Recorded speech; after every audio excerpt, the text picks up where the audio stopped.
is my willingness to just like get it done and work and just like and really just work at a level that I didn't even know that I could do.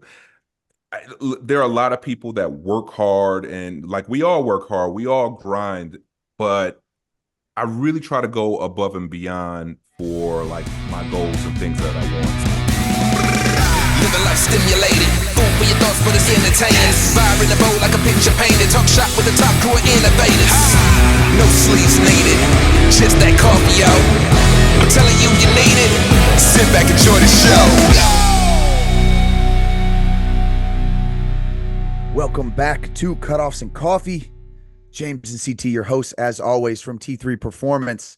And today on episode 65, I have an absolute pleasure of introducing our guest, Chris B. Harris. Now, in our pursuit to talk to high performers and elite individuals, we came across Chris. I've known him now for almost a year, and this guy is a little different than the usual people that we talk to, but he is so impressive as a human being.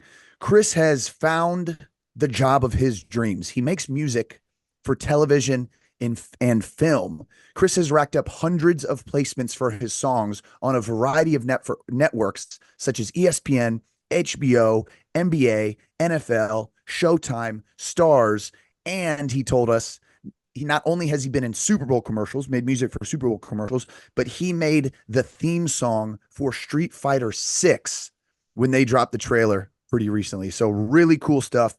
Unbelievable dude. Even better conversation today. And in this episode, we talk about flow state, how it relates to sports and the music world. We learn a little bit more about the industry itself in the sync world, which is the type of music that Chris puts out that then gets picked up by all these places that you've probably heard his music without even realizing it. It's a very interesting episode to hear a different industry's take on what high performance is, like CT alluded to. So I'm really excited to share this one with you guys. And as you might have heard, we have a new theme song now. If you don't even listen to music, you can take a ton from this conversation. Chris, again, like I said, is an amazing dude, and I know that you all are going to love this conversation. It is packed with energy, great questions, great responses, a lot of good jokes, man. We had an awesome time on this episode of Cutoffs and Coffee. If you like what we're doing on Cutoffs and Coffee, subscribe to our YouTube channel and follow us on Apple and Spotify, wherever you listen to your podcast. And if there's somebody that you come across who's a high performer who you want us to talk to on this Cutoffs and Coffee podcast, please reach out and let us know. But without further ado, this is an awesome episode. Have I said this yet, James? Hang on. Here we go. Episode 65. Chris B. Harris, a.k.a. DJ Skrilla. Enjoy. Chris B. Harris, welcome to the show, man. How you feeling today? I'm feeling great. So glad to be here. We're so happy to have you, bro. We were just talking off air a little bit, dude. This is going to be different than what a lot of our listeners are used to listen to, and we're so excited about that, to like really dive into your world and see what makes you tick. And starting on that thought, if our YouTube, Spotify viewers can see in the background, Chris has got like a fully customized arcade set back there. And I just had him explain that to James. We talked about it a little bit. Tell the listeners what you're working with back there, Chris. Yeah. So in 2015, I decided that I wanted an arcade machine. And instead of just going on the internet and purchasing one, I decided to do what any normal person would do, and that's build one. And arcades are really important to me. I didn't have a lot of just like extra free time with my mom. She was working, single mom. And one of the things that I remember growing up is we would go to the arcade. So she'd give me $20 and I played Street Fighter and, Double Dragon, all these games. And I just basically said, I want to have that childhood memory back as an adult. And I built this. Man, I love it. Has your son started playing it with you yet? Yeah, we get a chance to play. I'd like try to show him a lot of my old school games, but man, he's all about Fortnite, so Yeah. we play a little bit. Yeah, bro. It's like when I try to show my nephew who's 13 now, like NFL Blitz. I'm like, bro, this is like the craziest game you'll ever see. And he's like, dude, it's only like 2D. It's like barely 3D. Like dudes aren't even popping off the screen. And I feel like it is so disrespectful for him to say that to me, but I totally understand. Like he Extremely didn't grow up in the same, disrespectful. yeah, like didn't Yeah. grow up in the same era as we did. So before we get into your story, man, we usually ask what's something about you that we can't find from an Instagram or a Google search. We talked about the arcade. If there's something else you got in mind, I would love to hear that. But then I also have one more question that just came to mind that I think will be pertinent to the conversation we're about to have. Okay, let's see. Something you can't Google. I don't think you can Google this, but well, I'll give you two things. One, I'm a huge just mental health advocate, a huge advocate for therapy. I think therapy has just changed my life. I've been doing it for over 10 years, and to me it's like one of the most like important things that I have in my life. So I would say that is number one. And number two, I hate with a passion onions.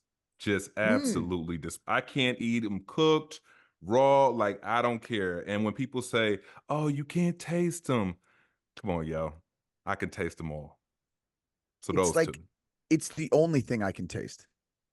Yeah, Like exactly. what do you mean you can't? But James is a big onion guy. I love Oh, onions. James. Yeah, Oh man. no. What do you love It's about them? Tell me. Oh man, when you throw them on the Blackstone and they just start sizzling a little bit, and then you get them Ugh. nice and caramelized, and then you mix the other vegetables in with them. I gotta have them. If I'm eating Oh, vegetables, it's gotta be with some onions. oh, dude, you can have all mine. All yeah, of yeah. them. Oh, I'll that's take funny, them. man. So the other question I thought about, which I'm really interested to hear your perspective, and then we'll go kind of into your story so people understand what you do. But what would be if you had one opportunity to make a dream collaboration with any artist, any producer, anybody in the world, alive or dead? Who would that be? Mm. That's a really great question. I think the first person that comes to mind would be Tupac. Just huge Tupac fan. It was actually like one of the first rap cassettes. All right, I'm dating myself, cassettes here, Mhm. that I received. And even if I had a chance to just work on some of his music that had been unreleased, like today, that would be a dream come true. So Tupac's my number one. Tupac, awesome, man. So tell the people what you do now that we talked a little bit about. Okay, I'd like to work with Tupac. We must be in the music industry a little bit. We introed you before we came on, so people know what they're getting ready to get into. But tell us your story, man. Tell us, what little Chris did, the guy who was going with $20 to the arcade, and then kind of catch us up to where you're at now. Yeah. Okay. Well, my name is Chris B. Harris. I have several different aliases, but the most well-known alias is DJ Skrilla. And I'm boy, rapper, musician, producer, business owner. But primarily what I do is I make songs for TV and film. That includes commercials, video games, anything that you can think of that might have music behind, in the background or as a part of the project, we probably make that. Oh, that is so cool. So tell some people where they might be able to hear your stuff. And correct me if I'm wrong. Super Bowl. Yeah, yeah. I had We a had Super some Bowl action on the ad. Super Bowl. Yeah, a Yeah, couple years ago. Okay, you done your homework. I like it. I come like it. on. I mean, really, you could hear me on almost any platform, whether that's like, your HBO Max, Amazon, Netflix. Some of the things that I've had recently, there's a show on Netflix called King of Collectibles. I think I have about 5 to 6 songs in the new season, which is season 2. I recently just did some stuff for Instacart. Yeah, you guys remember that Instacart commercial was going on during the football season? I'm at the football game. I'm at the grocery store. I'm at the combination. Yeah, that one. I do the voice for People are for like, that "Oh, I commercial. recognize the yeah, I Yeah. recognize Yeah, the voice dude, from it." it just gets stuck in your head. But yeah, I like do the voice on that. I mean, there's just a ton of different things. So I'm always trying to figure out like where my voice is, and I don't know it as well. So it's not like, if I hear my music in a TV show, it's not like these TV shows will contact me and say, "Hey, we used your song." It doesn't quite work like that, and a lot of people are really surprised by that. Yeah, man, that's so cool. And James, before you get into your kind of kickoff question, I have a bit of experience in the movie and film industry. Been doing stunts for about 10 years in like in sports films. And there is so much that goes into television Hmm. and movies and film. And to me, the biggest thing, we could shoot the dopest football like skill shots or the best, I could put 150% effort into a stunt. And if it comes on film and the music behind it is terrible, the whole thing is thrown off. Right. The Yeah. whole thing looks Yeah. horrible. And there is a whole team. There are people, and you are one of those people in the background, like really working on perfecting that. So Hmm. where does that come from? Like, where do you even get the motivation or the creativity or the ideas to build things around, let's say somebody says, hey, we want you to do an Instacart commercial, or we want you to do this TV show. Where does that even come from? Well, a lot of different places. To sort of set it up, when I'm working on music for, TV, film, things like that, we call it sync. So in the sync world, um, I sometimes have an idea what I'm working on. Like if sometimes I'll know exactly the project that it is, and then there may be very detailed directions on this is the scene, and we need a song that's 90s hip hop and it needs to sort of fit this theme. Sometimes, I'll get information like that. Other times, and most of the time, I don't know where the song is actually going to go. So a record label like a West One Music Group or Warner Chappell may reach out to me or me and my team and say, hey, we're looking for some hip hop that would go well in an action movie trailer. Okay, I can take that, and then I know like action movies tend to have these like really big hits and fast cuts in their trailers. So I want that music to reflect that. So I try to stick with themes that, would be appropriate for an action film. The other part of just making this music is I also want to make sure that like, yeah, this music can be used in an action film, but what about a Gatorade commercial, or what about some other piece of music? So the more versatile that your song is, it opens up a lot of different possibilities. So I So hope that answered the question. Yeah. yeah, definitely. So take us, I guess back a little bit, uh, when you first started getting into music and this started becoming your career path. Yeah, sure, sure. So it was actually in high school that I had I don't know, just gut feeling that I wanted to do music, but I wanted to play music as like play it for a party, so like be a DJ.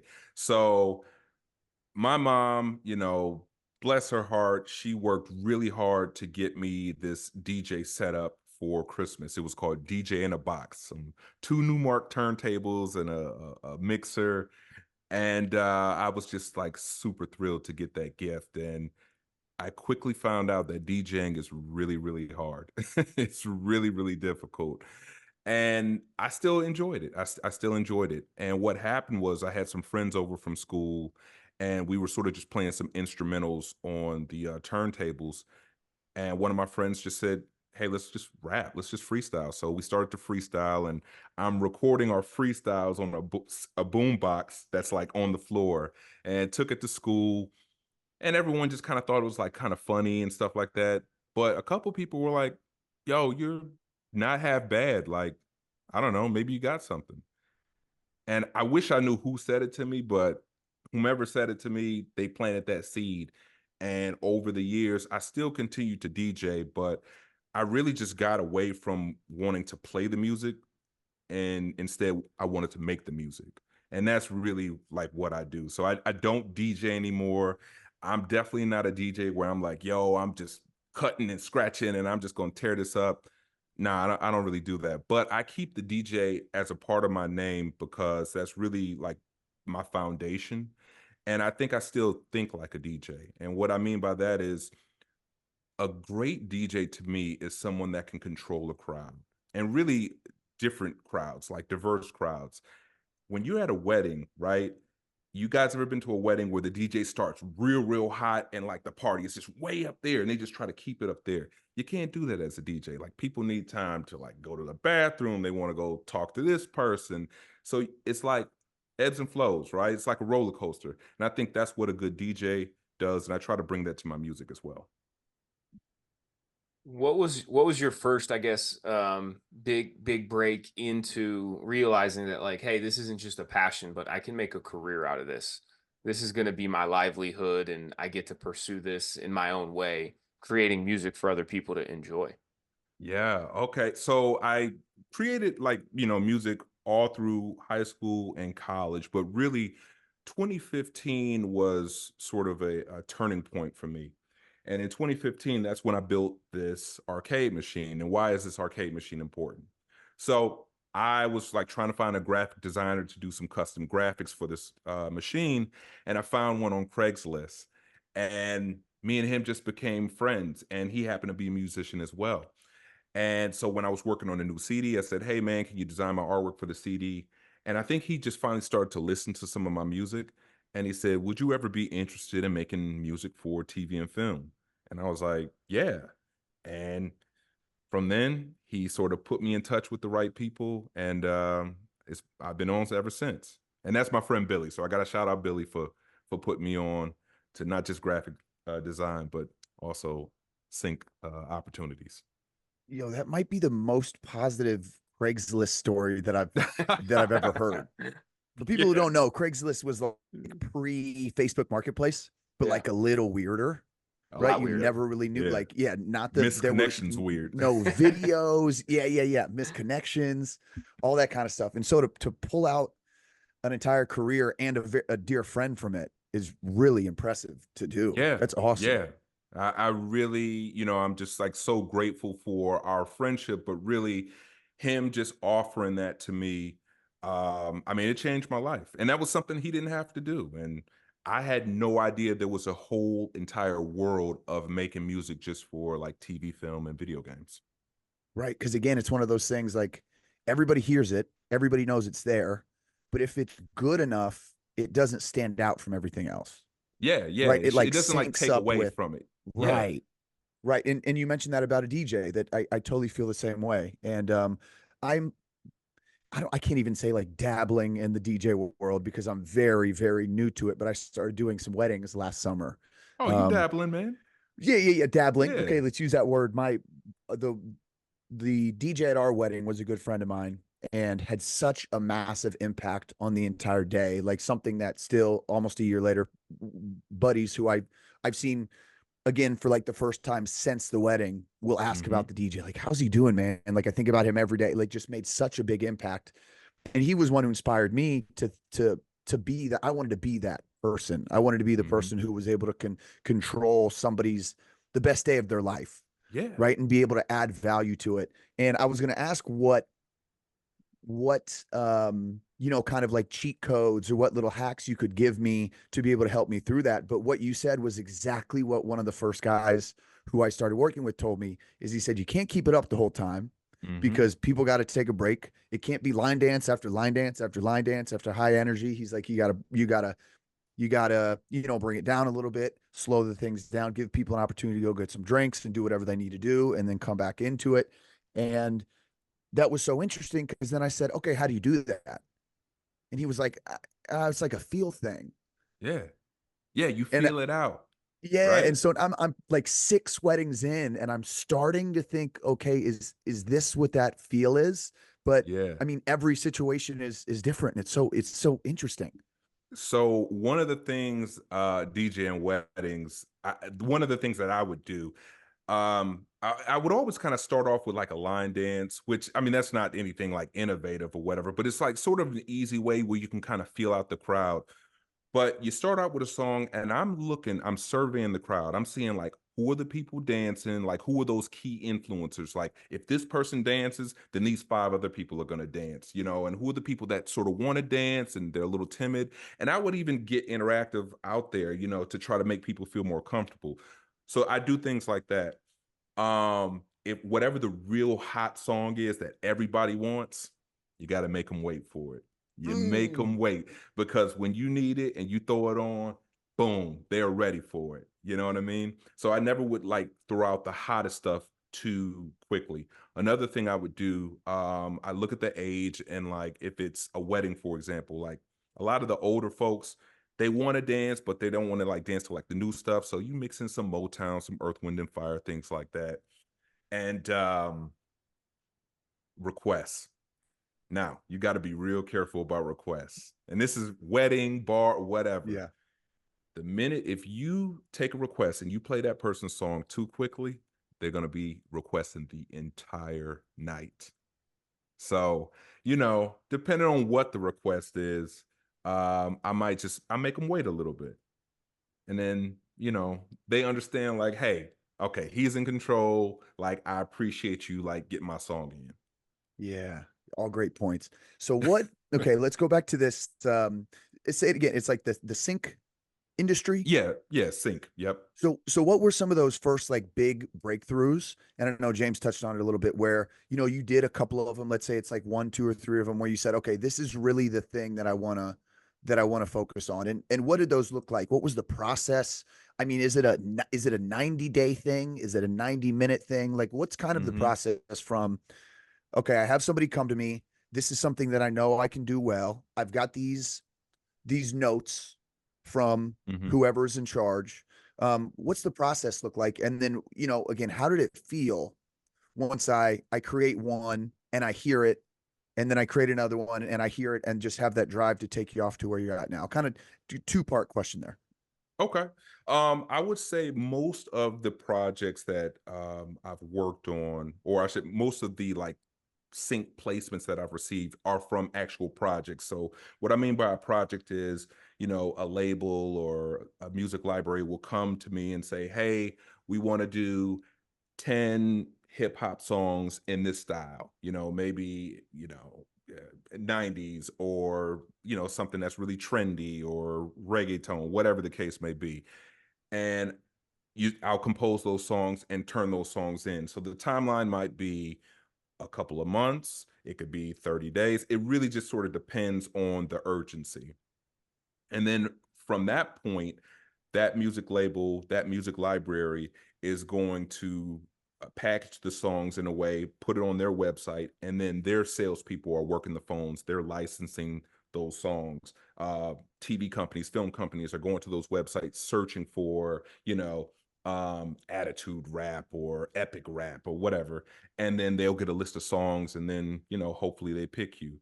And those songs are going up against not just songs from that same company, but all the other companies that do the same thing. So there's a lot of competition.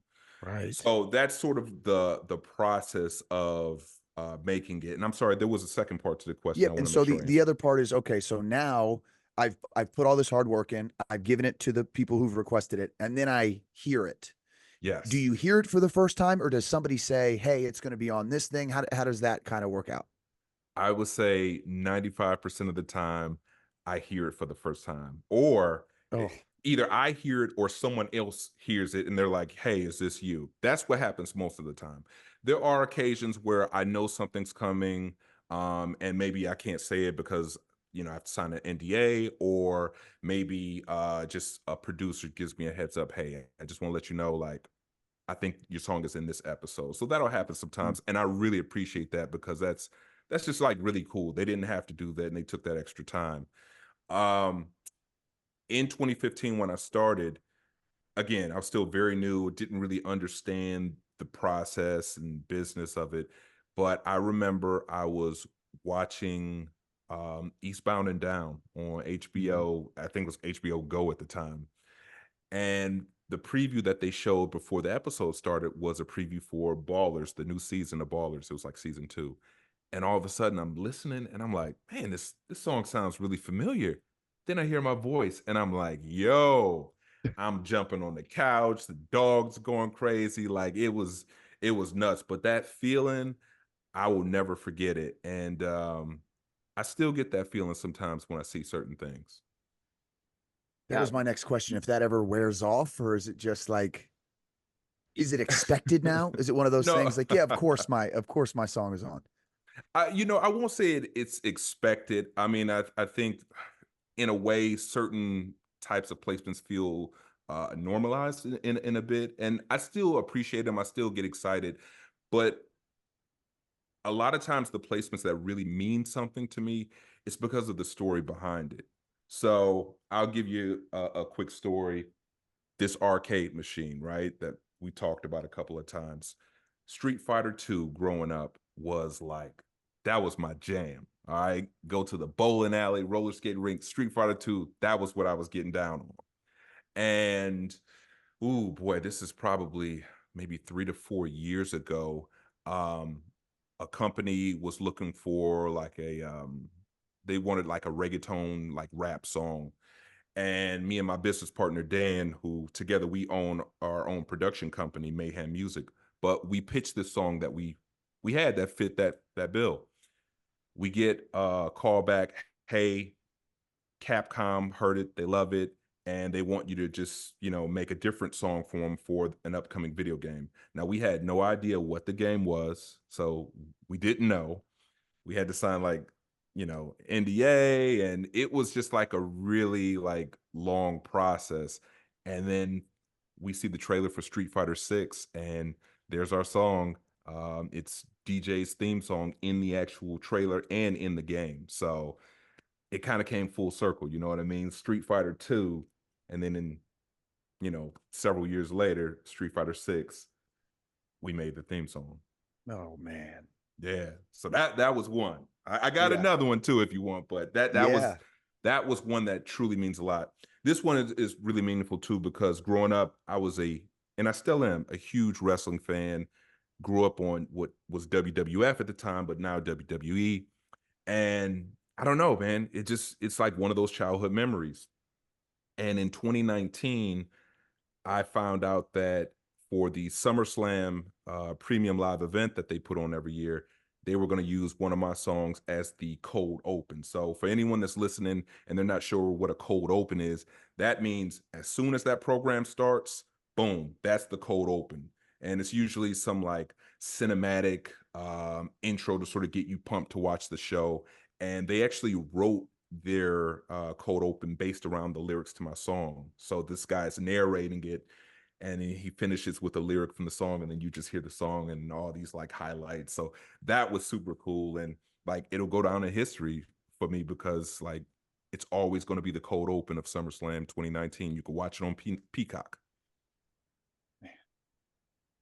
All of Yeah, this man. is like so wild to me to think that like you get hired for producing music and then you don't know if it's chosen until after the fact when you hear it as a consumer of it.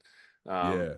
like I guess, and you don't have to answer this question. How does that work in terms of like the contract? Like, how do you know that you're getting compensated for that work, even if it's going out before it's going out on this WWE platform?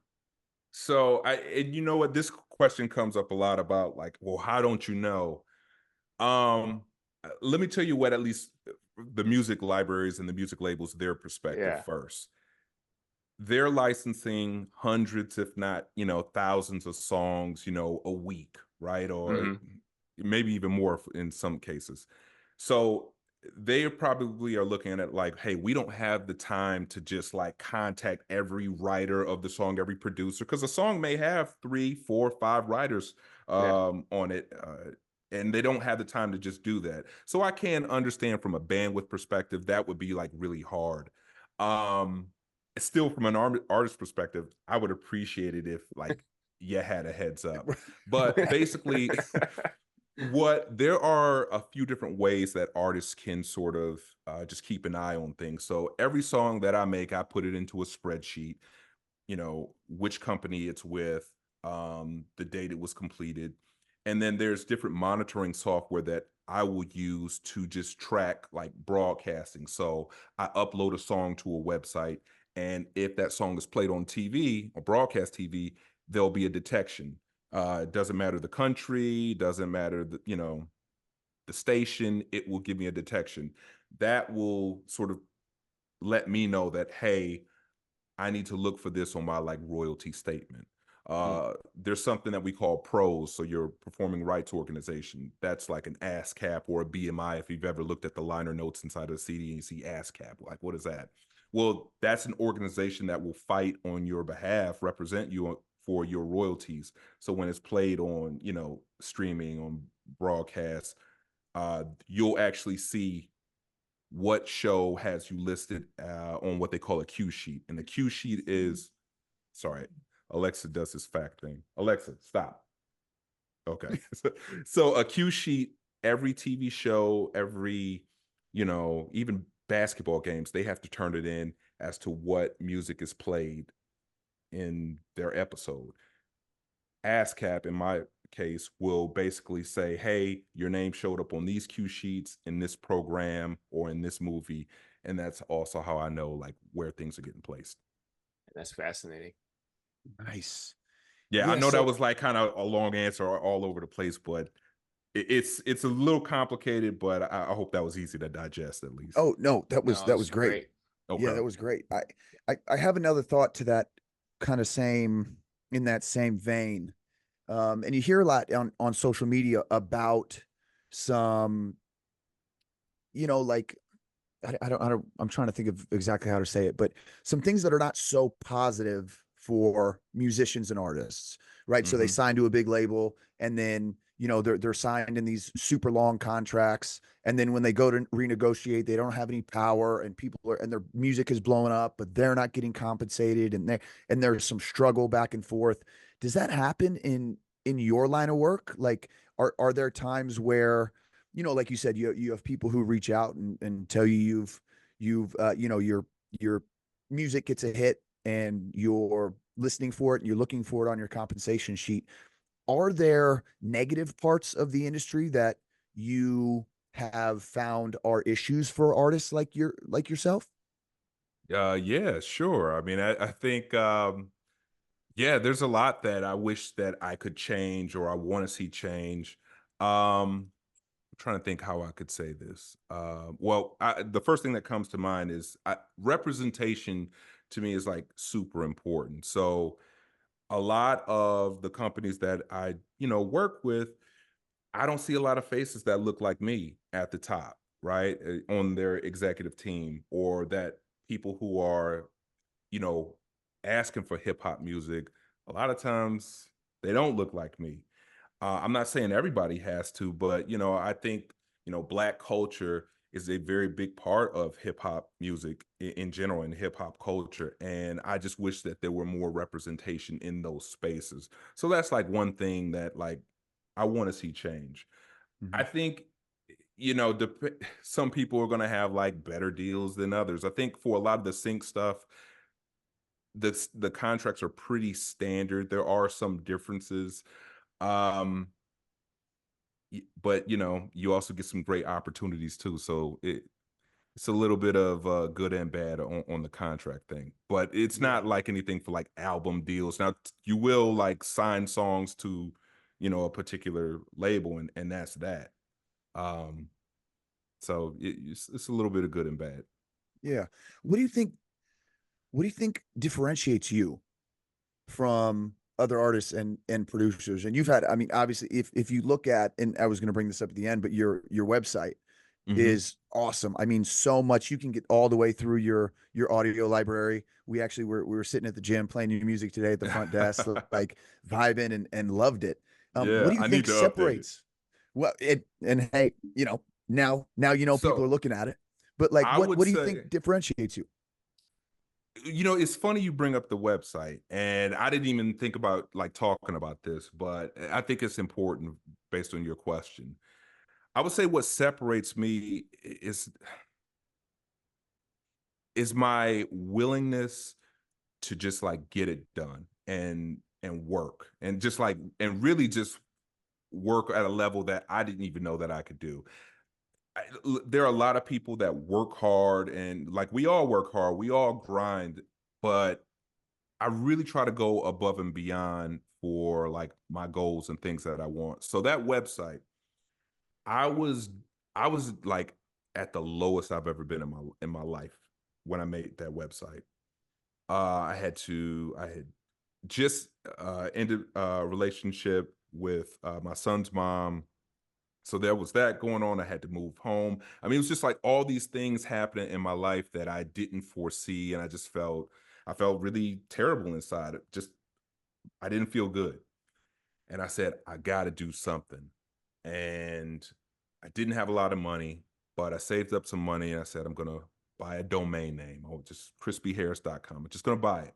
Then I'm gonna buy a Squarespace website, and then I'm gonna find the best photographer in Cleveland I could find and hire her to just take some professional photos. She's unbelievable, by the way. Whoever that Yeah, is, shout out she to was her. great. She's great. Shout out to Hannah.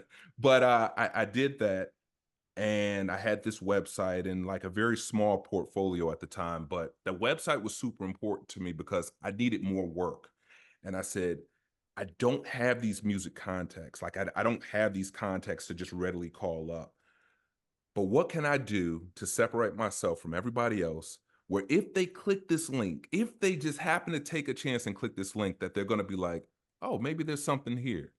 And that's what happened. You know, I reached out to a lot of people, and people actually respond at a pretty high rate. Like, wow, like we don't have any work for you right now, but your website is great. Like, hey, can we talk to you in the future? I mean, some people threw me some work. Actually, the Super Bowl commercial came from someone who I just sent an unsolicited email to, but it was short, sweet, everything was together, and I had a link for them to click. And they called me, and like 5 years later, from my lowest to one of my highest points where, a song was in the Super Bowl. Man, where do you think that comes from? That drive, that determination, that willingness to Mm. work. I just, I mean, I don't want to sound like corny or anything like that, but like, I just want to do good. Like, I want to make my mom proud. I want to make my family proud. I want to feel proud about, from myself. Like, I want to feel like I am doing like great work, and I want to pay it forward too. And I just think it's important to try to like live by example, and hopefully I can get to a place to where I can like show other young artists and mentor other young artists to where they can do the same and do better. You know what I mean? So Yeah. like those kind of things are what kind of keep me motivated. My son, and uh, it's a little bit of everything. Yeah. And we had the question like, what gets you out of bed in the morning? And Hmm. is that it? Like inspiring, showing your son that there's things that he, if he works hard enough, he can accomplish. Like, are those some of the things that like get you going in the morning? Yeah, absolutely. I mean, that's definitely part of it. I want him to see me do do great things, but great things can mean a lot of things. To me, it's important for me if I want to do something, I at least try.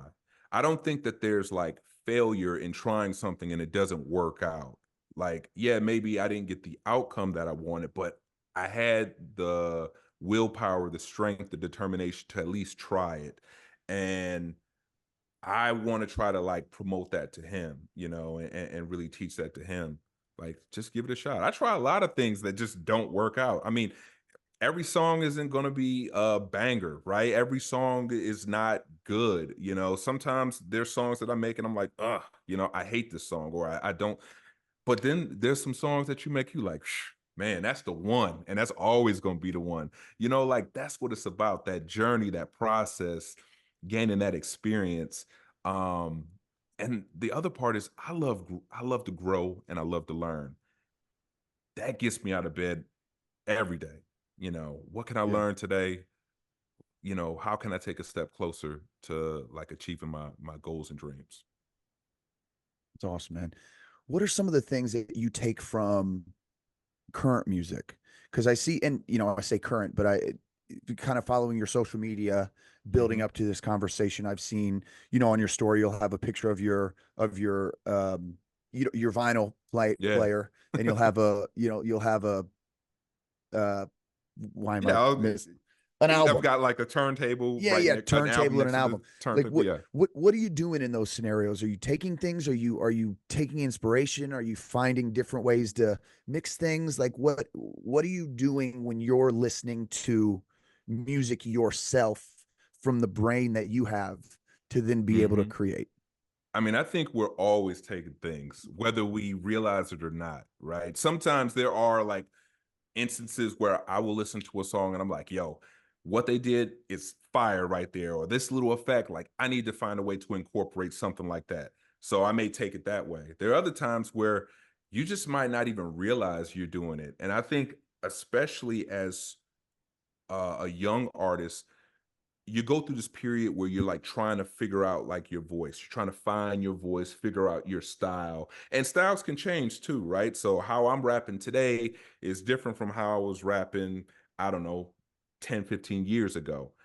But I'm sure I'm taking bits and pieces from different artists that I respect, that I love, that I cherish, and sort of put my own twist on it. So we all take.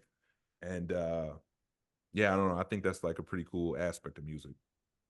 Who are some people you like now that you're listening to? Like right now, let's see. I mean, so Big Crit is probably my favorite artist right now. That's a whole nother story, but I'm really inspired by him. I listen to a lot of older stuff, right? So your Tupac, your Jay-Z, Jadakiss. Like new artists that I might listen to. Ooh, that's a good. I listen to like new music, but I can't say like there's like a new artist that I'm just like super in love with. There's just a lot of talented artists, but I don't have the time to just listen to everything, right? I Right. mean, it's a lot of music out there. And I was hoping to get some inspiration, really, Yeah. because like I'm stuck kind of in my niche. There are the things when I'm at the gym that I want to listen to, and then Hmm. I'll go to a new Spotify playlist that'll have music for you. And after two songs, I'm like, well, it's good, but it could be this other artist, and I go back, Yeah. you know what I mean? And I go Yeah, back and listen to them. it's And so tough. it is, right? It is like Yeah. trying to find somebody new. And what were some of when you got started? You mentioned Tupac, but like what were some of your inspirations, like where you think you created your sound? And this is even 15 years ago, right? Like Hmm. who helped you create and mold the Chris that we hear now? Ooh, okay. I don't think I've ever been asked this question. So aside from like a Tupac, I mean, I think there was a period where T.I. was just really, really just like influential in what I was doing or what I was trying to achieve. So I would definitely say T.I. was someone that played a big role. I get Ludacris all the time. Um, so I'll probably add him. But a lot of Mhm. people also say, like, yo, you know who you look like? I get it all the Yeah. time. Okay. Yeah.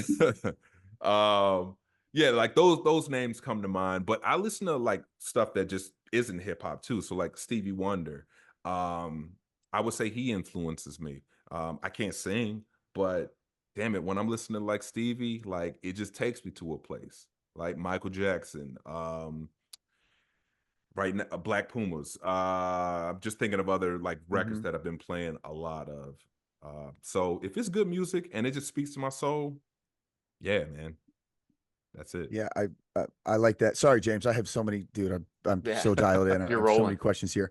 Um, when you hear good music, when you hear a good song, wh- how do you feel? What do you express? What emotions come out? Ah, man, this is a really good question. Um, Because I a see lot you of as Mhm. you are explaining these artists and explaining these Yeah, things. I see you acting and expressing differently. So I know it's got a lot. I mean, I know it's like you feel it, and I yeah. want to know what some of those things are. It might be something like that they said. A lot of times it's not just what they said, it's really the way that they said it, the way that they like deliver that, that message. I mean, we could all say the same sentence, but you might have a little bit more sauce on it, or James might flip it a certain way where it's just like, ooh, I don't know what James just did right there, but I love it.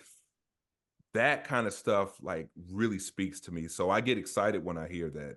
Another thing that I get excited about is when I'm watching a TV show or I hear a commercial and I hear a fire song and I'm like, yo, I don't know who that is, and I might go find out who it was, but I'm like, yo, I wish I made that song. And that'll inspire me, you know, like not to rip them off, but really to just try to like, yo, I gotta bring something that's on that level right there. Bro, okay, you took the words out of my mouth. There's one song that well, probably multiple, but that the Cleveland boy Machine Gun Kelly sings. Mm-hmm. It's called Drunk Face, and it was actually this song I walked out to at our wedding. Like I walked down the aisle to. It was like the piano version of Drunk Face, and every time I hear it, I'm like, man, if I wrote one song, I wish that was it. There's just I Mm-hmm. just get a different feeling from that. What are some of those songs or one song for you that you just think, man, if I just could have made that one? Man, well, first of all, if it's you walking out to it at your wedding, I mean, that's a big deal. That Yeah, is yeah. a big deal. And as an artist, like if someone were to say something like, yo, I walked out to your song, and actually that's happened one time, but it was like, wow, that's that. I mean, that's like the ultimate, you know what I'm saying? That or a funeral or anything like that. Mhm. But to answer your question, a song that, oh gosh, oh, this is tough on the spot. I would say this is gonna surprise a lot of people, but Nas Made You Look. I don't know what it is about this song, but when it just starts up, you hear this gunshot, and I'm not like a gun guy, but man, when it fires up, Mhm. like you just got to get up. And I don't know, man. I'm just ready to put on some Timberland boots, a Averex coat, and just go crazy. But I love it. I love it. So but it talks to me for some reason. Yes. Yeah. Not Nas. Is he in your top five? You know what? I don't really do a ton of top five, so I would say he's probably got to be in there. He's in there. I mean, he would be in there. Jay-Z would be in there. Tupac would be in there. Um, I'll have to think about the last two. Yeah, Jada sure. Kiss. Yeah, and I know I kind of threw that in there, but I figured you might have, some of the goats in there, so I was It interested. changes, you know what I mean? It changes. What, Chris, does the future look like? What are some things that you're working on? What are some things that you'd like to see, your career and your music take you down in a in Mhm. a path? Like where are you, what are you pursuing? What are some things that are coming up next? Well, I mean, putting in a lot of work for my own production company with my partner Dan, Mayhem Music. And I want to mention Dan because he's one of these relationships that really sort of came into fruition from working in music. I was working on a separate project and I was paired with a producer, which happened to be Dan. And I don't know, we made like two songs. I was like, man, this is like fire. Who is this guy? And we just started to just speak and just sort of message offline. And we are like, hey, we should just make some more music. And we just kept doing that. And then, we decided to like start our own company. So something that I'm like looking forward to, of course, just, making more music. Hip hop, but I really like dipping into other genres and really trying to expand my own musical knowledge and portfolio. So Christmas stuff, like believe it or not, yo, like we make a lot of Christmas songs and I don't know what it is about it, but it's a challenge and I absolutely love it. Like I really, really do. So, watch Hallmark this year. You're gonna hear some stuff. Hey, Okay. okay. Um, you know, that's so interesting you say that about Christmas music because it almost seems like everything's been done, Hmm. right? Everything in the Christmas genre has been done, but every once in a while a new song comes out. Michael Bublé does a song or Justin Bieber does an album, and it's like a whole different take on Christmas music. And I feel like you would have that approach. It would be different. It Yeah. would be something new. We and this Christmas thing was something that was really in my head, and Jesus, almost like maybe 5 years ago. I realized like I wanted to just branch out into other genres. So let's just say 5 years ago, I was like, yo, we got to do a Christmas album. We got to do a Christmas album. And I like talked to a couple like music contacts that I know at some of these labels, and they didn't say it outright like nah, you should stick to rap, but that was sort of the feeling that I got like, nah, I think we're good on you doing Christmas, bro. And that just motivated me. And I'm Mm. like, nah, we're gonna do this. And we put together this Christmas album. And when I tell you it was banging, it was banging. Like, not like super over the top cheesy holiday stuff, but it was like soulful and modern. And we actually ended up selling that to a company. And then another company heard that album. They're like, yo, can you do something like that for us? We're like, absolutely. And that's kind of what started that Christmas bug in me. Mm. And who doesn't love Christmas? Right, Right. right. Right. Do So, you have any idea? Could you guess how many songs you've produced and rapped on, and Oh, geez. like what the discography looks like? I wish I had my phone next to me. I mean, thousands of Yeah. songs and I'm not a performer on every song. I could be a producer, executive producer, something like that. But yeah, yeah, it's a lot of songs, a lot of Man, songs. I Yeah, bet. And you just lose count. I could imagine. Um, I don't want to take everybody's evening up here. But a Well, couple more questions. Go ahead. uh-huh. Oh, I was gonna say, I actually went to the studio today. So, and I like to be very like upfront about this, like to anyone listening, I do have like a job as well. So I consider this a job. Like the music thing is a job. It is not just a hobby. It's not like a side gig. No, I'm putting 40, if not more hours to that into music every week. But I also have a job that I work, 9 to 5. In this case, it's 7 to 3. So I work at a morgue. I'm a communications specialist. Excuse me, communications manager at a morgue, which is a whole The nother thing. communications part makes sense, I think, Yeah, for yeah. everybody listening. Maybe the So I'm morgue around, stuff, not so yeah, much. dead bodies all day. But during my lunch break, I sometimes will just slip away to the studio, record some vocals, and then head back to work. So I did that today. And actually, I'm gonna send you all what I did today. So if you don't Hey, mind, I just got a little something I just want y'all to hear. So I'm just gonna hit send on this, and yeah. then you all will have some emails. But while that's coming, if you had any other questions, I didn't mean to cut you off, oh but no, I wanted I to make sure I definitely do. got that in I there. love that. So, I a couple here left. yeah, and I didn't have any questions, I CT. really So have it's way more. cool. Yeah, Yeah. I know. it's fine. I was going to say the same thing. Yeah. James, yeah, you come back on part two. So Writer's block. I'll stop at this one, James, and then you yeah. got it. Writer's block, Chris. Is that something that comes up for you? I mean, you've made Oh, thousands of songs. absolutely, absolutely. And a writer's block could just be from burnout. It could be, I mean, I'm just a really sensitive person. So sometimes like if I'm just not feeling good, if I'm not like feeling it, I just have to step away. The one rule that I tell myself is don't force music.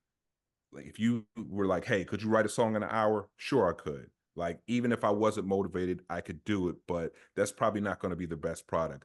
When I'm writing, there's a moment where you just feel it. Like it's almost like if you're a basketball player and when you in the zone, like you hot, like I'm hot, dude, like give me the rock. It's kind of like that with writing. And then when I hit a spot where I'm just like, oh, you know, I don't have any more left, I'd stop, close the phone, close the notebook, and I just go to sleep. I come back to it later, fresh mind. Mm, Yeah. James, I apologize. And that's what I was gonna talk about. Like, could you recreate when you get into that flow state?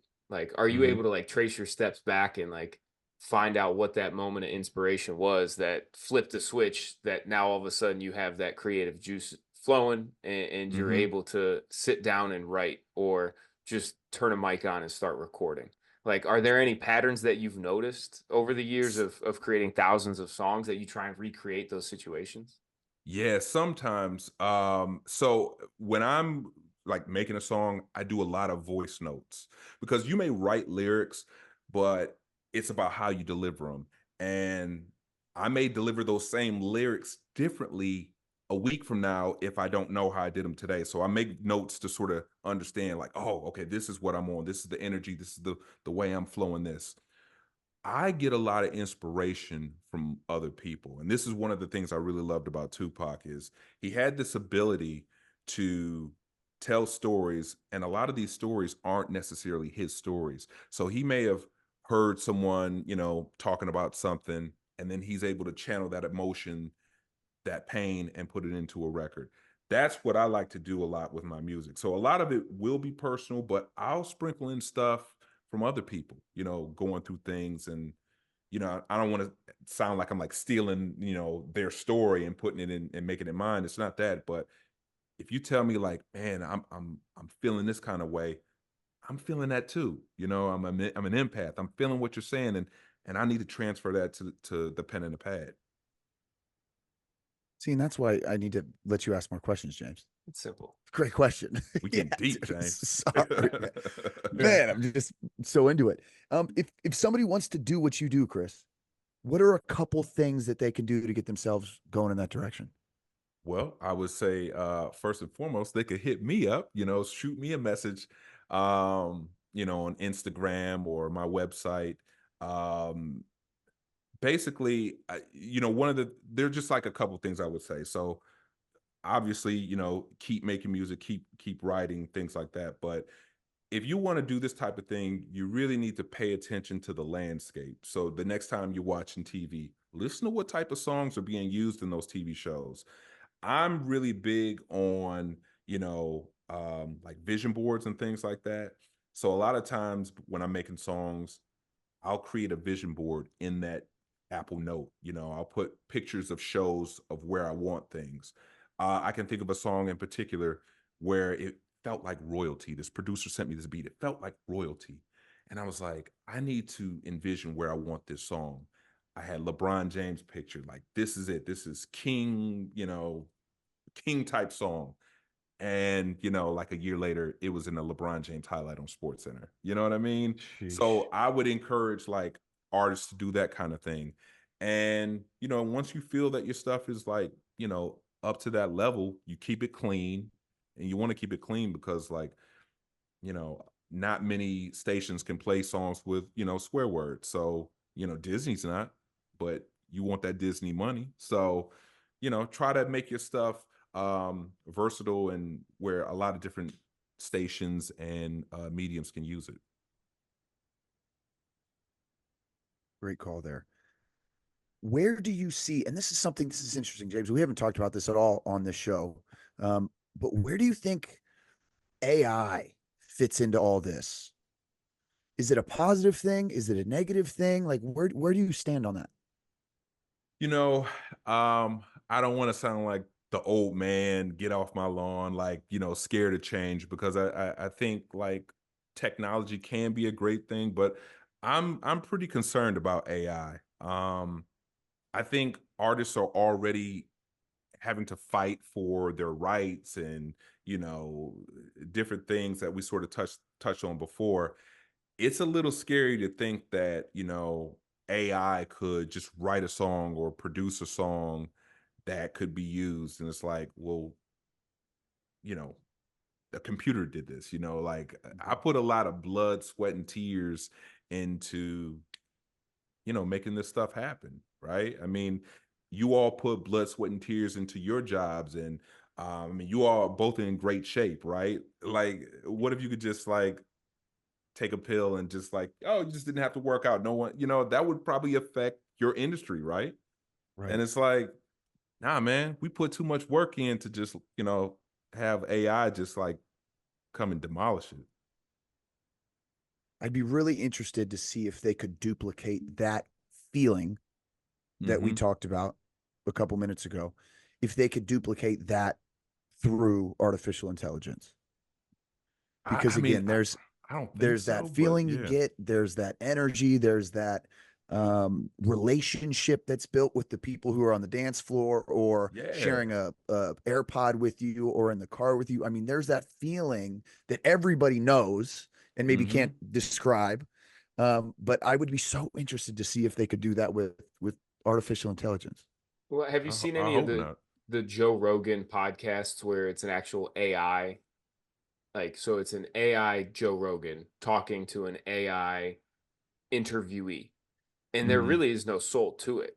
And it's very easy to pick up quickly on not necessarily what they're saying, but how they're saying it and the cadence Mhm. of the conversation and Yeah. the the listening enjoyment is much lower. And I see AI developing at a rapid rate, but never being able to capture that essence of music, at least. Sure. Um, and I think that's why we need Yeah. artists, right? Yeah. Like, so Artists are easy. humans. We feel, Humans, right? You Right. right? know? Like I mean, some of my favorite Tupac songs, the things I like about him is like he was human and like they're flawed. He's rushing his lyrics or he's a little off. I mean, those little things are what I don't know. That's just what makes us us, you know? There was a chapter in Will Smith's biography. Have you Hmm. read that, Chris, called Will? I haven't. Really good. The audiobook has, and this will make sense. The audiobook has Will Smith reading it. So I listened to that and it was so good. I didn't know his entire background. I didn't know his whole story and it was really impressive. But he talks about when he went in and recorded Summertime, which is arguably one of his most popular songs, especially as an up and comer. And Hmm. he had mentioned that on that same day he was at the airport. Somebody called him. They had to finish making this song. His voice was hoarse. He'd been recording for a couple days. I mean, he had all these reasons not to go in and record it. Yeah. He turned around, changed his flight, went in and recorded it. And he said they didn't change a single thing from that recording. And so I go back and listen to it, and you can tell like the production's a little lower. His voice sounds different, but that's Hmm. what makes the song is that feeling. Exactly. Yeah. And And and that is the thing. if they were to remaster it and let's just say a producer changed one slight thing in that song, you would notice it because our ears are trained like that, and you'd be like, whoa, this isn't something's off here.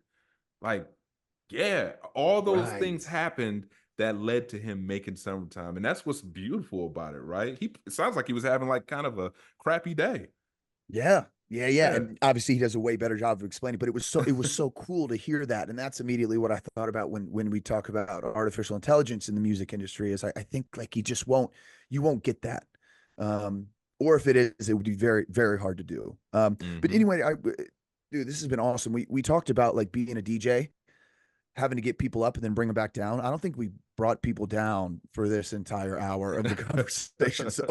So I hope if you were driving, listening to this, you didn't go too fast. I mean, I know our Chris has got great energy, and this felt good the whole time. I do have, before we figure out where we can hear more from you, I do have a message that says, and you said your phone's not next to you. My phone is next to me here, and it says, "Let me produce a theme song for the podcast." Yeah. Now, is that something that we can make happen? I don't want to put you on the spot, but we Ah, got something right now, but well, it's I it's really mean, something that we would love to look into a little more. so I, have been checking and listening to like the podcast, and I'm listening to what you guys have right now. So I was like, all right, I think I can probably do something in this style. So me and of course my partner Dan, we put together a little something for you, and that's what's in your email box right now, in your inbox. Okay. Oh, So all right. yeah, Okay. Let's yeah. go. Do we So intro it or do we listen to it now, James? I think Chris, what do you want? well, I don't know if you play it, if they'll be able to hear it. So you That might that just was have my to that was intro my it, thought. Okay. and then we I was come wondering back if I to it. could if I like played it to the microphone. Yeah. I Well, wonder how that would sound. I think now's the time. Okay, let's see if it. Can you figure that You out? guys let me know how it looks. All right. yeah, yeah. So yeah, it's just a little something, something, and hopefully you all enjoy it, and I think it'll be a nice little touch.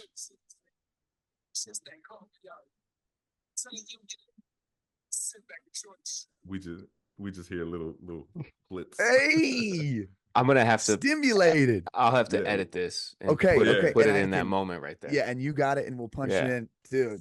yeah. Let's Live go. life stimulated. I Yes. love it. There's two on here. Yeah, one of them Okay. has like a coffee pour at the beginning, and the other Ooh. one didn't. I didn't know which one you would like, Oh, so dude, this you is got awesome. options, and This we'll is get so you the good. I'm. instrumental too. Incredible. I'm. Yeah, Oh, there it was. I don't know if you guys could hear that little. Yep. I couldn't hear Yeah. it. Yeah. Well, it sounds great on my end. Chris, dude, Cool. thank you so much. This has been amazing. Where can people find you? We mentioned the website. Is Instagram the best place? Email? Where would you like people to reach out if they want to hear more from you? You can, contact me directly at crispyharris.com, or Instagram is a pretty easy way, at DJ Skrilla. So that's at DJSCRILLA. Amazing, man. This has been so good. Worth the wait. Thanks so much for coming on, man. Everybody who listened, we so much appreciate you supporting what we do here on Cutoffs and Coffee. Go reach out to Chris, support Chris, follow him on social media, check out that website again. It was really well done, and you might now have to have an excuse to update the website. Yeah, I need to update it. Tons of music on there, tons of great pictures, man. Great website. So we ask our listeners to do 3 things at the end of every podcast. Number 1, please continue to practice gratitude. Number 2, tell the people that you love them. And number 3, you got one life to live. Let's live this life stimulated. Thank you everyone for listening. We'll see you guys on the next episode.